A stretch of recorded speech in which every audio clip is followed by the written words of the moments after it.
ইদানিংকালে একটা জিনিস বড় ভালো লক্ষ্য করা যায়, যত কষ্টের হয় মাহফিল গুলা তত বেশি আলোকিত হচ্ছে।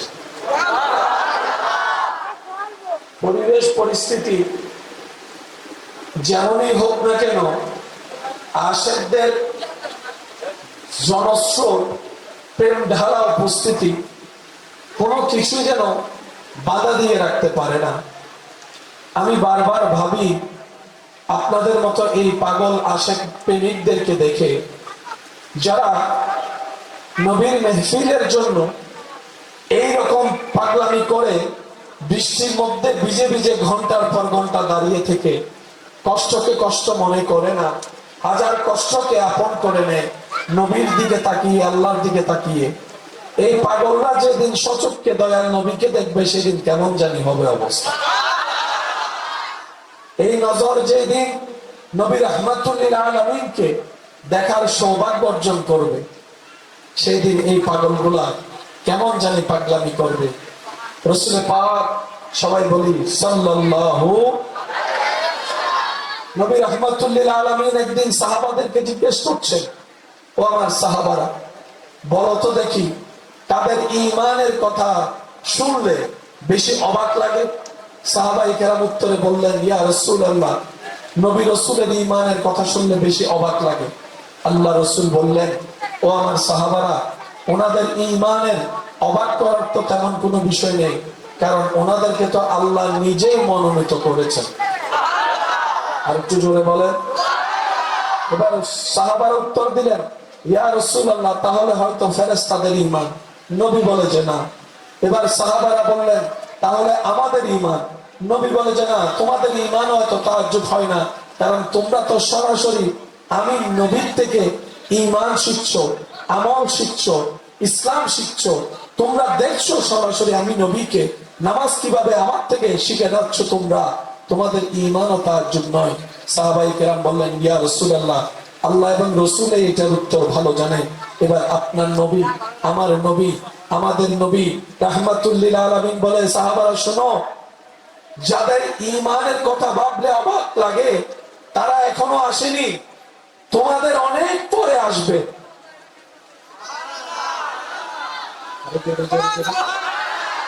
তারা এখনো দুনিয়াতে আসেনি, তোমাদের অনেক পরে আসবে। আমি নবীকে জীবনও তারা দেখবে না, দেখে না, ঈমান নিয়ে আসবে। আমি নবীর একটা কথার জন্য নিজের জান পর্যন্ত দিয়ে দিতে পারি। আমি মোবারকবাদ জানাই আপনাদেরকে। এই মাহফিলটা যারা আয়োজন করেছে, সহযোগিতা করেছে, উপস্থিত যারা হয়েছে, আল্লাহ আমাদের সকলের হাজিরি কবুল করুন। আপনাদেরকে আমি একটু কষ্ট দিব। হাতটা একটু এভাবে করেন, ডান হাত, ডান হাত। জি, শ্রোতা যারা আছেন আমার ভাইয়ের, আপনারা কষ্ট না হলে করেন, এভাবে সামনে রাখেন। আমার মুখে মুখে বলেন, আল্লাহুম্মা সাল্লি আলা সাইয়্যিদিনা মুহাম্মদ ওয়া আলা আলি সাইয়্যিদিনা মুহাম্মদ ওয়া বারিক ওয়া সাল্লিম। আল্লাহুম্মা সাল্লি আলা সাইয়্যিদিনা মুহাম্মদ ওয়া আলা আলি সাইয়্যিদিনা মুহাম্মদ ওয়া বারিক وسلم اللهم صل على سيدنا محمد وعلى آل سيدنا محمد وبارك وسلم। হাত মুখ করে ফেলেন, বাস ছেড়ে দেন। এবার একবার বলেন মারহাবা। আজকের মাহফিল আমার মন বলে যেরকম হোক চলবে মাহফিল ইনশাআল্লাহ। রাজি আছেন ইনশাআল্লাহ? এই যুবক বয়সে যদি এই চ্যালেঞ্জ গুলা না নিই, বুড়া বয়সে নেওয়ার তো কোনো সুযোগ। যুবকদের আওয়াজ লাগবে, এই চ্যালেঞ্জ যদি এখন না নিই, পরে নেওয়ার সুযোগ, পরে নেওয়ার সুযোগ। চেষ্টা করলো কালকে এই আয়োজন করা সম্ভব, এই পাগলদেরকে এক জায়গায় করা সম্ভব। এখানে অনেক পাগল এমন আছে যারা যে কোনো জায়গায় গেলে ভালো একটা অবস্থান খুঁজে, আজকে তারাও বৃষ্টির মধ্যে এই চেয়ারের মধ্যে বসে আছে। আল্লাহ এবং নবীর জন্য ডান হাত তুলে দেখাই, বলেন ঠিক কিনা?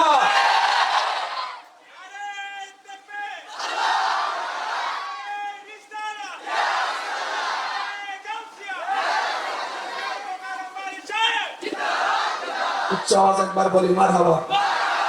তো আপনাদের মহাব্বতের আওয়াজও দিবেন, নিজের পকেটের খেয়ালটাও রাখবেন। মাঝে মাঝে একটু পকেটটাও দেখবেন আছে কি নাই, সবকিছু আছে না, কিছু আছে না। আল্লাহর ঘরে কি সবাই নামাজের সিজদা দিতে যায়? কিছু কিছু বাটা জোতা কোনটা, জোতা কোনটা আছে না নাই? সেই জন্য কিছু চালাক বর্তমানে বাইরে জুতা একটা রাখে মাথায়, আরেকটা জুতা রাখে, আছে না? আছে না? কয় খেতে দাঁড়ার থেকে বড় চলা গেল। আল্লাহ পাক আমাদের সকলের হাজিরি কবুল করুক। আমি বেশিক্ষণ সময় আপনাদেরকে কষ্ট দিব না, তবে যতক্ষণ দিব আল্লাহ এবং নবীর প্রেম নিয়ে দেওয়ার চেষ্টা করবো ইনশাআল্লাহ। আমাদের কাছে তো সবার ইনশাআল্লাহ।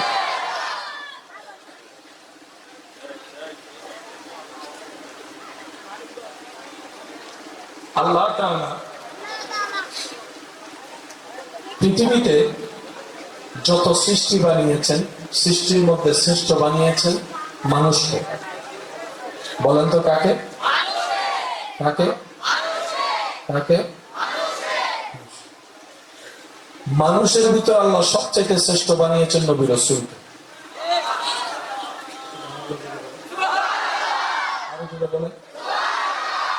আমি আমার যুবক ভাইদের কাছে প্রশ্ন করব, আমার যুবক ভাইয়ের উত্তর দিবেন। মুরব্বীদের তো অনেক বয়স হয়েছে, সুবহানাল্লাহ বলতে যাই আজ আমার দাঁত ফুটে যায়, জামিলে আছে।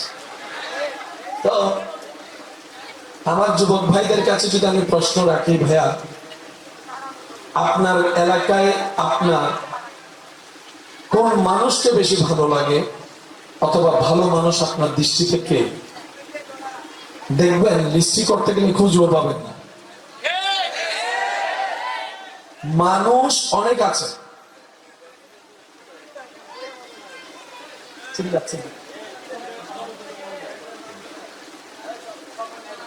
একটু মনোযোগ দিয়ে শুনবেন। মানুষ অনেক আছে, মানুষ নাই। আপনি বলবেন ভাইয়া মানুষ অনেক আছে আবার মানুষ নাই, বিষয়টা তো বুঝলাম না। মানুষ নামে যে মানুষগুলাকে আমরা চিনি, এই মানুষগুলা আসলে মানুষের পর্যায়ে পড়ে না। মানুষ হয় মনুষ্যত্বের গুণ দিয়ে, মনুষ্যত্বহীন কখনো মানুষ হয় না। যেগুলাকে আমরা দেখি সেগুলা কি, এক কথায় বুঝবেন, এটা মানুষের কভার নিয়ে আমরা চলি। মানুষ হতে এখনো পারি।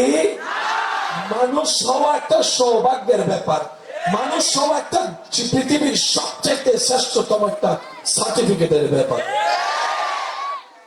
আয়নার সামনে দাঁড়ালে যাকে দেখি সেটা মানুষ না, এটা কভার। কভার বলে এটা কি? কভার আলাদা, মানুষ আলাদা। আশরাফুল মাখলুকাত বলে রব্বুল আলামিন সৃষ্টি জগতে যাদের দিকে ইঙ্গিত করেছে তারা আপনি আমি নই। আর আমাদেরকে দেখলে তো কুত্তাও হাসে, আমাদের চরিত্র দেখলে তো শয়তানও লজ্জা পায়, আমাদের নোংরামি দেখলে তো শয়তানও হাসতে থাকে। আমরা সেই মানুষ নই যাদের কথা রব বলেছেন আশরাফুল মাখলুকাত। আশরাফুল মাখলুকাত শব্দটাকে তো দামি বানিয়েছে নবীগণ, রাসূলগণ, আহলে বায়াতগণ, সাহাবাগণ, আল্লাহর প্রিয় প্রিয় বন্ধুরা। বলেন না সুবহানাল্লাহ? আরেকটু জোরে বলেন, আরেকটু জোরে বলেন। শব্দগুলা কি ভাইয়া প্লিজ?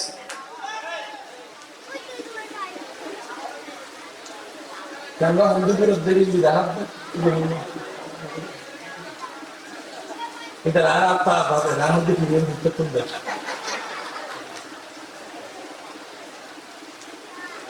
সবাই একবার বলি মারহাবা।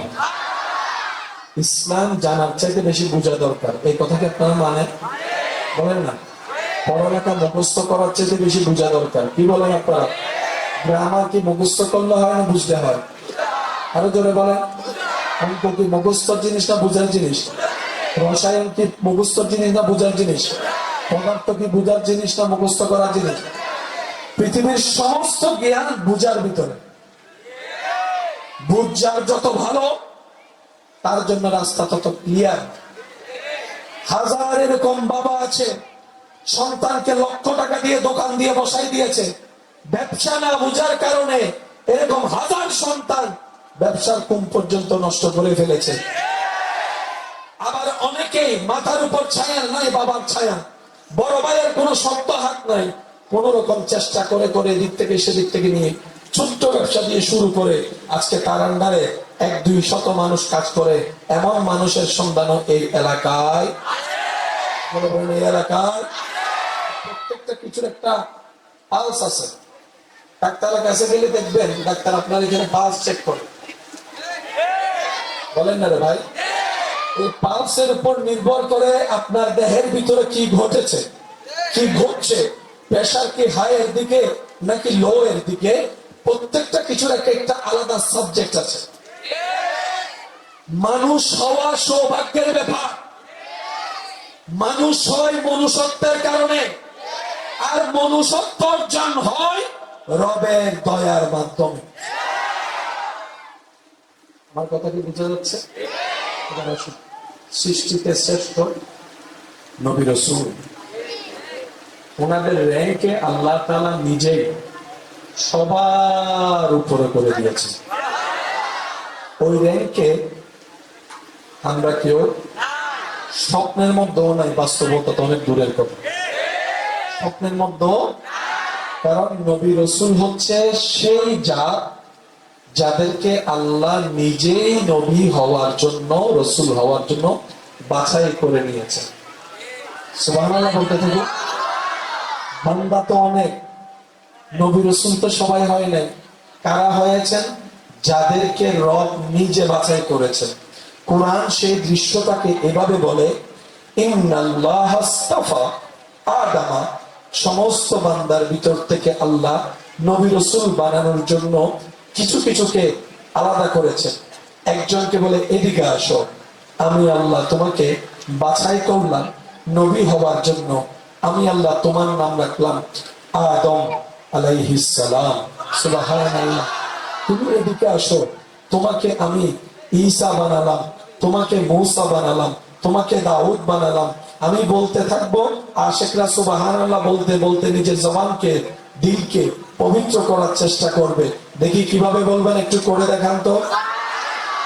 মাশাআল্লাহ, আরেকটু জোরে, আরেকটু জোরে। রব বলে সাইড হও, আলাদা হও, এক জায়গায় হও, তুমি এদিকে আসো, আমি তোমাকে আদম বানালাম, আমি তোমাকে শীষ বানালাম, আমি তোমাকে ইউসুফ বানালাম, আমি তোমাকে দাউদ বানালাম, আমি তোমাকে ইসহাক বানালাম, আমি তোমাকে আইয়ুব বানালাম, আমি তোমাকে দানিয়েল বানালাম, আমি তোমাকে ইদ্রিস বানালাম, আমি তোমাকে ইউনুস বানালাম, আমি তোমাকে ইব্রাহিম বানালাম, আমি তোমাকে ইমরান বানালাম, আমি তোমাকে মূসা বানালাম, আমি তোমাকে ঈসা বানালাম। সমস্ত সৃষ্টির ভিতর থেকে টপ টপ লেভেলের বান্দা হওয়ার জন্য, ওই নবীদের র‍্যাঙ্ক, রাসূলদের র‍্যাঙ্ক করার জন্য আল্লাহ যাদেরকে বাছাই করেছেন ওনারা হচ্ছেন ইন্নাল্লাহ আস্তাফা আদামা, মূসা, ঈসা, দাউদ, ইব্রাহিম, ইসমাঈল, আইয়ুব, ইয়াকুব, আদম থেকে ঈসা পয়গম্বর পর্যন্ত যাদেরকে আল্লাহ সবার থেকে আলাদা করে নবী রাসূলের র‍্যাঙ্ক দিয়েছেন। আর সেখানের ভিতর থেকে একজনকে যে আল্লাহ সবার থেকে আলাদা করেছেন উনি হচ্ছেন মুস্তাফা সাল্লাল্লাহু